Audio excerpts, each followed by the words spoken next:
Hello.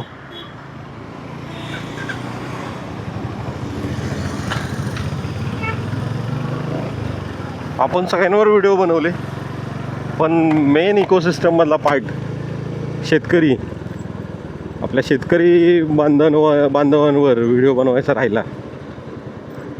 मला just आठवलं गाडी चालवतं की अरे आपण आपल्या जगाच्या पोशिंद्याबद्दल व्हिडिओ नाही बनवला. हे असंच आहे, सर्वात लास्ट सगळेजण प्रायोरिटी देतात आपल्या शेतकऱ्यांना सगळ्याच गोष्टीत. सो मला पहिले त्यांच्याबद्दल दिलगिरी व्यक्त करतो की मी त्यांचा व्हिडिओ ॲक्च्युली पहिला टाकायला हवा होता, पण खूप उशिराने आपण व्हिडिओ टाकतो आहे.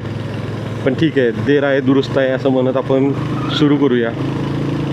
तर शेतकऱ्यांचा स्ट्रगल हा सर्वात जास्त एक नंबरला येईल असं म्हणायला लागेल. जगाचा पोशिंदा आहे शेतकरी आहे, म्हणून आपल्याला 2 वेळेचं जेवण मिळतं आहे. जरी आपण शहरात राहत असेल तरी शेतकरी शेतात काम करतात, कष्ट करतात. पूर्ण भारतात जगात शेतकरी आहेत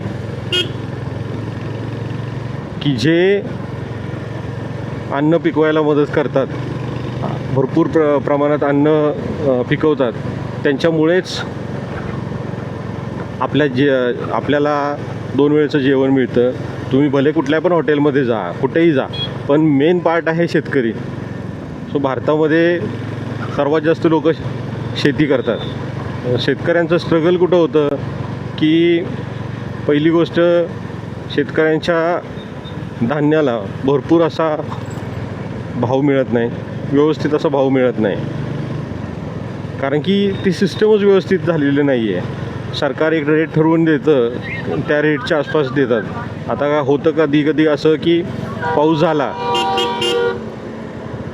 भरपूर पाऊस जर झाला आहे तर त्याच्यामुळं शेतात जे पिकवलेलं असतं उभं पीक खराब होऊन जातं. कधी पाऊस होत नाही, शेत उगवूनच येत नाही. त्याच्यानंतर जरी उगवून आलं तरी कीड लागते. कीड लागली की ते पूर्ण धान्य खराब होऊन जातं. कधी उत्पादन एवढं जास्त होतं की ज्यानं रेट एकदम खाली येतात. कधी आपल्याला 10 रुपये किलोनी टोमॅटो घ्यायला लागतात आणि कधी 100 रुपये किलो. सो रेट हा फिक्स नाही.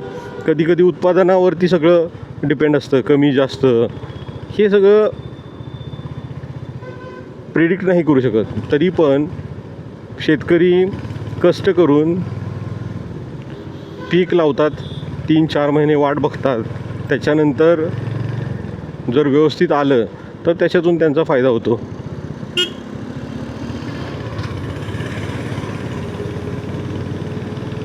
कधी इतकं होतं की खर्च केलेला पण निघत नाही.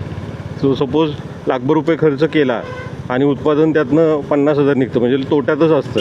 पण शेतकरी कधीच मागं हटत नाहीत. किमान आपल्याला घराला मिळेल एवढं तरी उत्पादन शेतातून काढतात. सो शेतकऱ्यांना खरंच माझा मनापासून सलाम आणि परत एकदा दिलगिरी व्यक्त करतो. मला आता व्हिडिओ बनवताना असा वाईट वाटतं की अरे आपण खरंच विसरलो आपण शेतकऱ्यांना. आणि भरपूर गोष्टी आहेत की ज्या बोलण्यासारख्या आहेत शेतकऱ्यांबद्दल. शेतकरी दिवसरात्र मेहनत करतात. आता ज्या लोकांची शेती ऊसाची आहे त्यांना माहीतच असेल, किंवा गव्हाची आहे, त्यांना पाणी द्यायला लागतं कंटिन्युअस.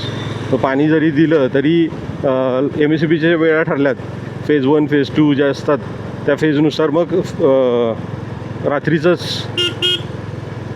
पाणी द्यावं लागतं काही ठिकाणी.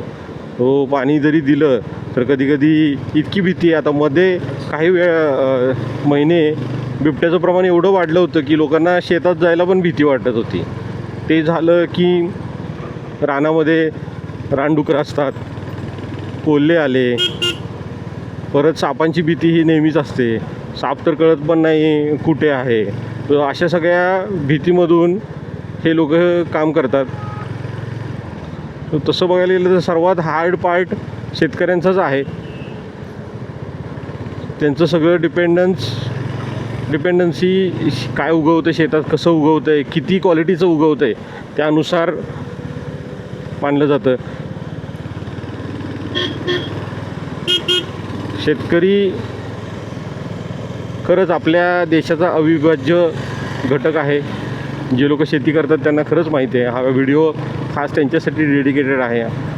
तो आमच्या घरचे पण माझे आजोबा शेती करायचे, माझे आईवडील अजूनही शेती करतात, पण आमचा प्रायमरी सोर्स शेती नाही आहे, दुसरा आहे.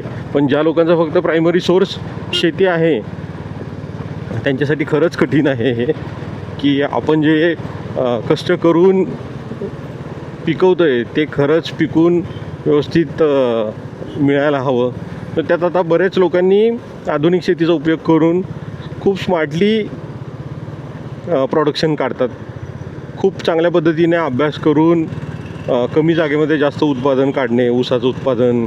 काही लोक कलिंगड लागवडीकडे पण गेलेत, आलं लागवडीकडे गेलेत, बटाटा म्हणा, हळद म्हणा, असे वेगवेगळे चांगल्या पद्धतीने कमी जागेत जास्तीत जास्त उत्पादन घेणाऱ्या या आधुनिक शेतीकडे वळलेले आहेत हे शेतकरी.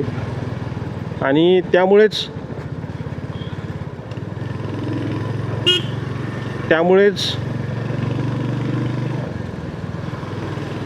शेतीकडे वळणारा युवक पण आता बऱ्यापैकी वाढला आहे. काही लोक आहेत की जे स्मार्ट पद्धतीने गव्हर्मेंट पण थोडंफार सहकार्य करतं ट्रेनिंगसाठी वगैरे. सो ती एक चांगली गोष्ट आहे. तर मला असं वाटतं की काही झालं तरी शेतकरी हा जगलाच पाहिजे. शेतकरी आहे म्हणून आपण सगळे आहे. आपल्याला 2 वेळेचं खायला मिळतं. परत एकदा मी हा वाक्य रिपीट करतो आहे, पण ही गोष्ट खरोखर आहे. शेतकरी नसता तर मला वाटत नाही की हे सगळं काही झालं असतं. एवढ्या लोकांना प्रॉपर जेवायला मिळालं. तुम्ही कितीही म्हणा की आम्ही 5 स्टारमध्ये जेवतो, आम्हाला हॉटेलमधलं जेवायला मिळतं, पण त्याचा बेस काय आहे तर शेतात पिकलेलं धान्यच आहे. सो असं म्हणू नका की आम्ही शेती करत नाही, आम्हाला काय फरक पडत नाही. सो असं नाही. तर शेती हा खरंच खूप मोठा भाग आहे. तुम्ही शांतपणे बसून विचार केल्यावरच कळेल की अरे हे सगळं शेतात पिकते म्हणून येत आहे. सो म्हणून म्हणतो की शेतकऱ्यांचं खरंच, तुम्हाला असं वाटतं की आपण शहरामध्ये असे भरपूर लोक आहेत आता सगळं गाव सोडून, गावाचे सगळं विकून इकडे शहरामध्ये राहायला आलेत, पण असं काही नाही आहे. तुमचं किती जरी झालं तरी पूर्वज, आत्ताचा आजोबा पंजोबा, खापर पंजोबा, हे सगळं किती जरी केलं तरी शेतकरीच होता. तुम्ही ते टाळूच शकत नाही आणि ते टाळलंच जाऊ शकत नाही. तुम्ही कितीही स्टँडर्ड व्हा, काही व्हा, आणि ते तुम्ही विसरून चालणारच नाही. हे मला रोखटोकपणे सांगायचं आहे, कारण की भरपूर लोक आता स्टँडर्ड असल्याचा आव आणतात, पण त्यांनी काही होत नाही. स्टँडर्डपणा तुमच्या कपड्यातून येऊ शकतो, पण तुमचं जे बेस आहे ते तुम्ही कधीच विसरायला नाही पाहिजे. हा व्हिडिओ थोडा मोठा झाला, पण ह्याची जाणीव तुम्हाला सगळ्यांना झालीच पाहिजे की आपण पण बेसिकली शेतकरीच आहे. सो हेच होतं. तो हे थोडं हार्श ट्रूथ होतं या व्हिडिओमधून, पण गरजेचं आहे. लोकांना असं वाटतं आपण शहरामध्ये आलो म्हणजे खूप काही कमवलं किंवा काय, पण असं नाही. तुमचा बेस हा शेतकरीचाच आहे. कितीही प्रयत्न करा तुम्ही, कितीही मोठे व्हा, पण तुम्ही हे सत्य टाळू शकत नाही की तुम्ही हे शेतकरीच होता. हेच आहे. त्यामुळे शेतकऱ्यांना खरोखर रिस्पेक्ट करा. आणि एवढंच बोलतो आणि हा व्हिडिओ मी स्टॉप करतो. सो व्हिडिओमधून काही लोकांची मनं दुखावली असतील तर माफी मागतो, पण मला फक्त एकच सांगायचं की शेतकरी हा खरंच मोठा पार्ट आहे. तेच. व्हिडिओ कसा वाटतोय कमेंट करून सांगा, लाईक करा, शेअर करा आणि चॅनलला सबस्क्राईब करा. Thank you for watching this video. See you in a next video. Bye bye.